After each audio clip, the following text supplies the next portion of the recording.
Right now, over 75% of Fortune 500 companies are using virtual reality for training and education, and the results are mind-blowing. Walmart has trained more than 1 million employees using VR, Boeing is cutting training time by 75%, and Mars Wrigley achieved a $19 million business impact in just 7 months using VR training. Companies aren't just adopting VR because it's cool technology. They're using it because it's delivering massive ROI and solving training problems that traditional methods simply can't handle. At ArborXR, we've helped over 60 Fortune 500 companies deploy VR training at scale. And in this video, I'll show you how the world's largest companies are using VR to transform their learning programs and save millions in the process. Let's dive in. Let me start with some numbers that'll blow your mind. The VR training market hit $9 billion in 2023 and is projected to hit $298 billion by 2033. That's a 41.8% annual growth rate. But here's the thing, this isn't being driven by small startups or tech companies. The biggest players in the world are leading the charge. Delta Airlines, UPS, and Walmart are folding VR into worker education programs on a wide scale. And these aren't pilot programs anymore, we're talking massive implementations. Walmart is training over 1 million employees. That's not a test, that's a complete transformation in how they train their workforce. So you might be asking, why are the world's most successful companies investing millions of dollars into VR training? It comes down to 3 huge benefits that traditional training simply can't deliver. Let's start with understanding how VR training results differ from traditional training. Research shows that employees forget 70% of what they learned via traditional training within a day and about 90% within a month. With VR, training can help employees retain up to 80% of the information they learn even after a full year. At Bank of America, 97% of employees who went through VR training felt confident they could apply what they've learned.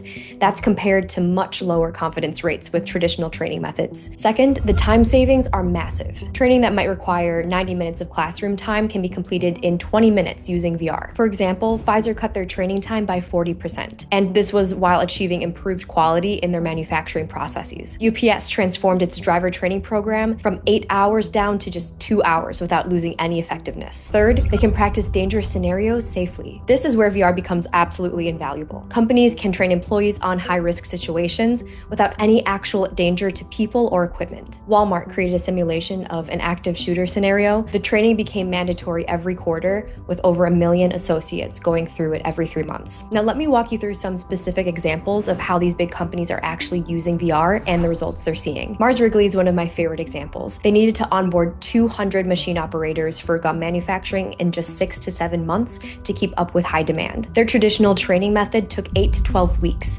but they needed a faster solution. Their VR training program resulted in a $19 million cost savings over 7 months and 200,000 additional cases of gum produced. They cut their training time by 50% from 12 weeks to just 6, while seeing a 50% increase in output and a 10% improvement in employee retention. Another one is Delta. They use VR for comprehensive training of all new ramp hires, including wing walking, marshalling, safety procedures, and de-icing operations. Their industry-first de-icing program lets technicians train all year round, eliminating weather-dependent proficiency checks. So what are the results? They went from 5 to 10 proficiency checks per day to 150 plus using VR training. This is versus traditional methods that require dragging a plane out and spraying it with expensive de-icing fluid. And VR helps prevent costly mistakes like spraying de-icing fluid on cockpit windows, which can put an aircraft out of service for days. Next up is Pfizer. They implemented VR training across their manufacturing operations and saw a 40% reduction in total training time for new employees. The key was that 4 to 6 repetitions in VR were enough for employees to become familiar with complex manufacturing processes, allowing them to onboard faster during critical production periods like the COVID vaccine ramp-up. Now I know what you're thinking. This sounds expensive. And you're right, the upfront investment is significant, but here's where the math gets interesting. VR has higher upfront costs, but become very cost-effective over time. Companies are reporting savings of 30 to 70% on their training costs once they implement VR at scale. Let's start with the immediate savings. When Mars Wrigley achieved their $19 million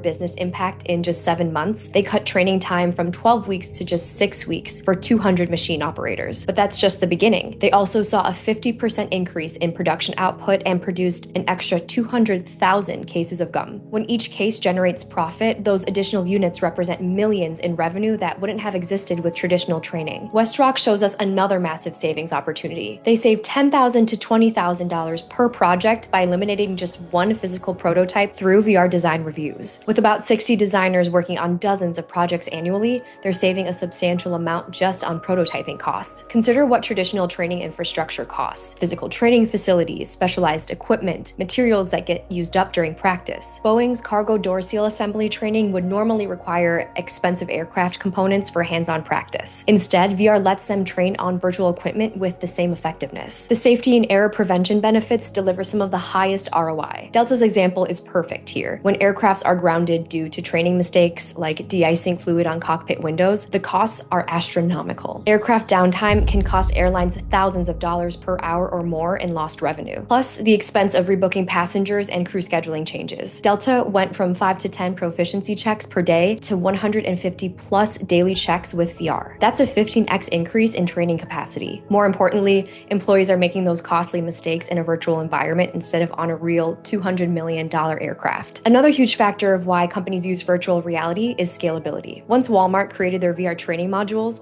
they could deploy them to 17,000 headsets across thousands of locations instantly. Compare that to flying trainers out to every store, booking facilities, and coordinating schedules across multiple time zones. But here's the bottom line. These savings multiply across every aspect of operations. Better trained employees work more efficiently, make fewer mistakes, stay longer, and require less ongoing support. When you scale that across thousands of employees, the impact becomes exponential. So here's what every Fortune 500 VR program has in common: a reliable way to manage devices, deploy content, and track results at scale. Without proper device management, VR training programs fail. You can't manually update hundreds of headsets, you can't see what users are doing in headset, and you can't prove ROI without data. That's exactly why companies like Delta, Mars Wrigley, Walmart, and PwC use ArborXR. We handle device management, content distribution, and learner analytics, so you can focus on the training, not the technical headaches. If you want to deliver VR training that implements Fortune 500 results, then click the first link in the description to get started with ArborXR. Thanks for watching, and I'll see you in the next video.